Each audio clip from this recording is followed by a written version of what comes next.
예, 코로나19 백신과 관련된 얘기를 드리려고 하는데요. 요양원이나 요양병원에서 코로나19 백신 접종과 관련해서 매우 고생하셨고 또한 접종률을 꽤 높이셨기 때문에 2월에서 4월 사이에 그 많은 요양원, 요양병원에서 그 환자들이 발생했음에도 불구하고 사망자가 많이 발생하긴 했지만 그래도 백신 때문에 그래도 최소화시킬 수 있었던 부분들은 다행으로 생각을 하고 있습니다. 최근에 이제 4차 접종에 대한 강조들이 많이 나오고 있는데 이미 요양원, 요양병원들은 4차 접종을 지난 오미크론 유행 전에 이미 접종을 시행을 했잖아요. 근데 아직도 뭐 새로 입원하신 분들이라든지 그 당시에 안 맞으신 분들도 꽤 있기 때문에 특히 종사자도 마찬가지고요. 그래서 4차 예방접종에 대해서 다시 한번 좀 고민을 해주시면 좋지 않을까 생각이 듭니다. 지금까지 우리나라가 이제 2022년 5월까지 돼가면 통계를 낸 자료가 있는데 한국 백신별 접종량 보시면 화이자가 뭐 월등히 가장 많습니다. 거의 뭐 7천만 회 이상 접종이 됐고요. 모더나도 한 2천만 회 이상, 또 아스트라제네카도 2천만 회 이상 접종이 된 부분이고, 그리고 최근에 이제 노바백스가 나오면서 기존에 뭐 화이자나 모더나 백신 접종 후에 이상 반응이 좀 심했던 분들은 모더나 백신들을 좀 찾아서 접종을 하고 계시긴 해서 모더나 백신의 접종 지금 전체 그래프에서는 이제 이 부분에 해당되고 있는데 조금 이제 그 노바백스의 접종량도 서서히 좀 올라가고 있는 상황이고요. 최근에 좀 새로운 소식이라 그러면 이제 9월 1일자로 국산 백신 SK에서 만든 백신이 처음으로 이제 그 승인을 받았습니다. 그래서 현재 출시가 돼서 예약을 해서 접종을 할 수 있게 돼 있어서 노바백스하고 또한 SK에서 만든 백신 같은 경우는 이제 단백질 합성 형태의 백신이라 mRNA 백신하고는 조금 플랫폼이 다른 패턴이기도 하고 또한 워낙에 좀 이제 단백질 합성 백신 같은 경우는 다른 질환에서 많이 썼던 방식이거든요. 뭐 폐렴이라든지 뭐 자궁경부암이라든지 또는 뭐 여러 가지 백신에서 사용했던 방식이 매우 친숙한 플랫폼이기 때문에 그래서 혹시나 mRNA 백신에 대해서 좀 두려움이 있으신 분들 같은 경우는 노바백스나 SK에서 SK 백신을 맞는 것도 한 방법일 거라 생각을 하고 있습니다. 그러면 이제 백신 접종을 했었을 때에 이제 우리에게 항체나 이런 게 얼마나 잘 생기는지 보여드리는 부분이고 특히 최근 들어서는 이게 지금 교차 접종을 하는 경우에 이제 그 항체 형성이 그냥 같은 백신 맞았을 때 어떤가 또는 감염되고 백신 맞거나 백신 맞고 감염됐을 경우에 항체 형성이 어떻게 되는가 이제 이 부분에 관심들이 많아서 제가 정리한 표인데요. 이 표를 보게 되면 이제 뭐 맨 처음에 있는 A는 이제 mRNA 백신인 모더나 백신 2개를 맞췄을 때의 그 항체가고요. 그 다음에 두 번째는 아스트라제네카 백신 맞았을 때, 세 번째는 아스트라제네카를 맞고 화이자 백신을 맞았을 때고요. 네 번째는 화이자를 2번 맞았을 때 백신인데 그림을 보시면 알겠지만 어떤 경우에 항체 형성이 가장 좋았냐면 보시면 아스트라제네카랑 화이자를 이런 식으로 교차 접종한 경우에 항체 형성이 꽤 좋았다라고 나오고 있습니다. 그래서 이런 교차 접종과 관련된 부분들에 대해서 충분하게 고려할 수 있겠다라는 부분들이고요. 그다음에 최근에 이제 오미크론 유행하면서 이제 백신 접종하신 분들이 감염된 분들이 꽤 많죠. 또한 이제 그러니까 백신을 그 전에 안 맞았는데 특히 청소년들이 그런데 백신을 안 맞았는데 이제 감염이 됐으니까 백신을 또 맞아야 되나 맞아야 되나 고민하시는 분들이 있을 텐데 그 부분에 대한 데이터를 보면 그러니까 이제 회복기 그러니까 감염되고 나서 백신 맞은 사람 그다음에 백신 맞고 나서 감염된 사람을 보게 되면 항체가가 되게 델타나 오미크론에 대해서 다른 어떤 경우에 비해서도 항체가가 되게 잘 생겨나오는 부분들이 보입니다. 저희가 이제 이런 것들을 하이브리드 면역이라고 표현을 하거든요. 그러니까 백신 접종하고 감염됐거나 또는 감염됐고 나서 백신 맞는 이런 부분들이 상당히 이제 항체 형성에 유리하고 감염 예방 효과에 매우 유리할 거라고 이야기가 나오는 상황이라서 그러니까 만약에 아직까지 백신을 맞지 않았는데 이번에 오미크론에 많은 분들 감염되신 분들 같은 경우에는 이런 식으로 백신 접종을 그러니까 이제 맞게 되면 매우 좋은 항체들이 생기고 감염 예방 효과나 중증 예방 효과가 매우 나아지기 때문에 감염됐다고 해서 백신 안 맞은 분들 같은 경우 꼭 백신을 맞아주는 게 매우 중요할 것 같습니다.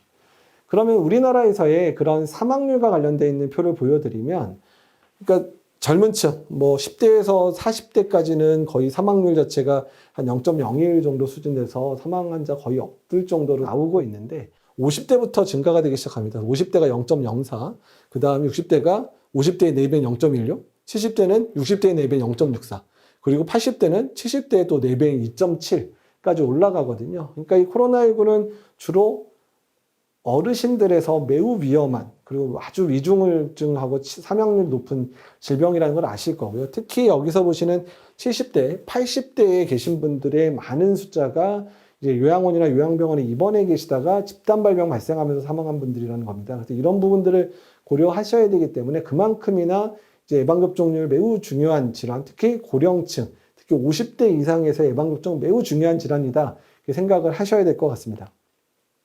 그러면 이제 4차 접종 지금 많이 맞고 계시지만 아직도 60대 이상의 4차 접종률이 40%를 간신히 넘은 상황이거든요. 그러면 4차 접종 왜 필요하냐 보여드리는 건데, 그러니까 3차 접종을 하고 시간이 지나게 되면 계속해서 떨어지는 부분들입니다. 근데 이제 사망 예방 효과, 위중증 예방 효과들도 이제 감염 예방 효과보다는 천천히 떨어지기는 하지만 지금 60에서 74세도 시간이 지나면서 계속 중증 감염의 예방 효과, 또 다음에 사망 예방 효과 떨어지고요.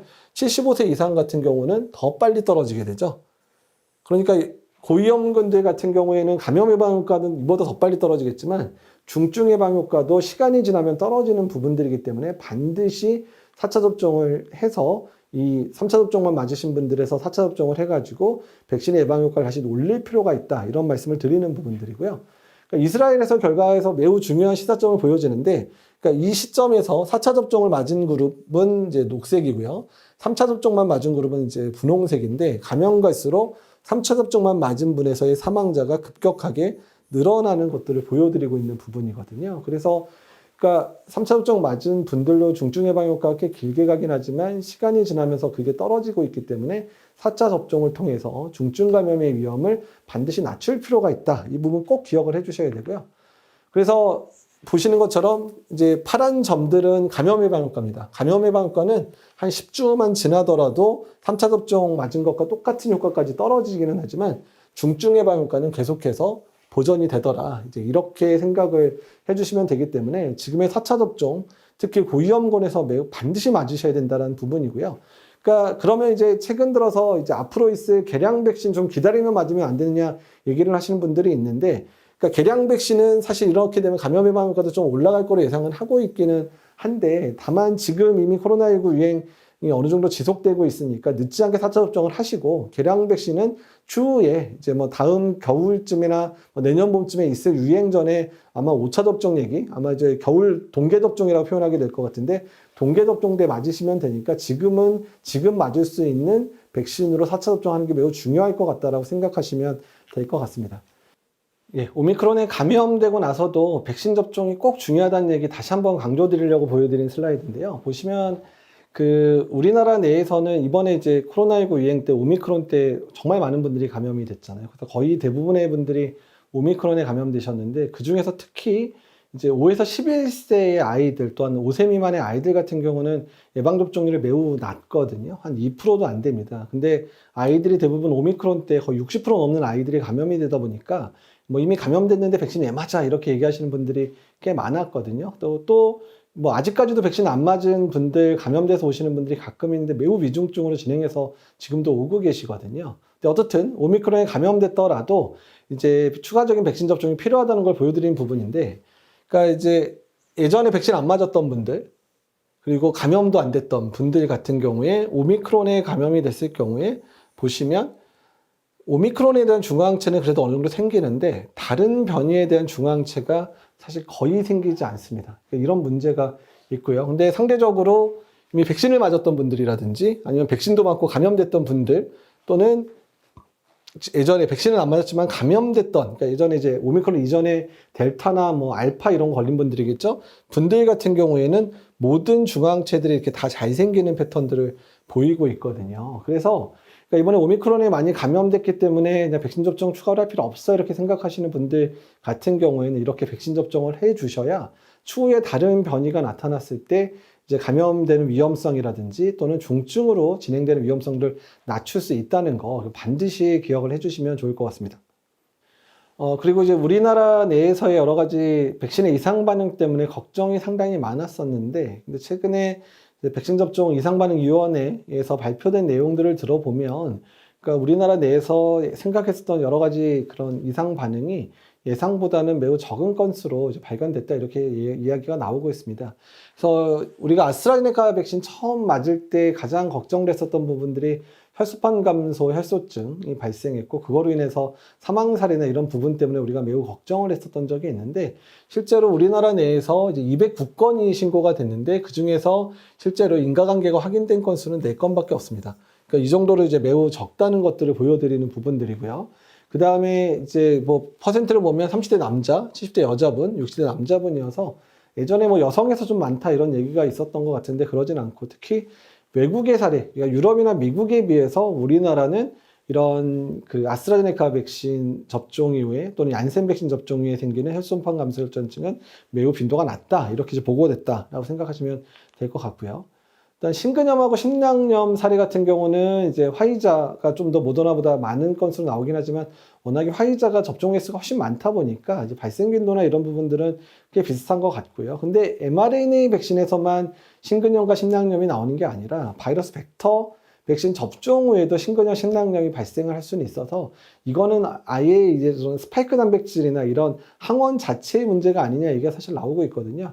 근데 역으로 말씀을 드리고 싶은 부분들은 그러니까 백신을 맞고 심근염이나 심낭염이 발생하는 분들도 꽤 있지만 코로나19에 감염이 됐을 때 심근염이나 심낭염이 발생하는 경우가 훨씬 더 많습니다. 그래서 발병 빈도가 백신에 비해서 거의 10배 이상 발생한다 이런 보고들이 있거든요. 그래서 실제로 심근염, 심낭염이 발생하면 일부 뭐 사망 사례가 보고되기는 했지만 그럼에도 불구하고 코로나19에 백신 접종하지 않아서 감염된 분들 같은 경우에는 훨씬 심근염이나 심낭염의 발생 빈도가 매우 올라가더라 이런 얘기들이 나오고 있기 때문에 이런 부분들 고려해서 예방접종에 대한 부분들을 조금 더 강조해서 말씀을 해주시면 좋지 않을까 생각이 듭니다.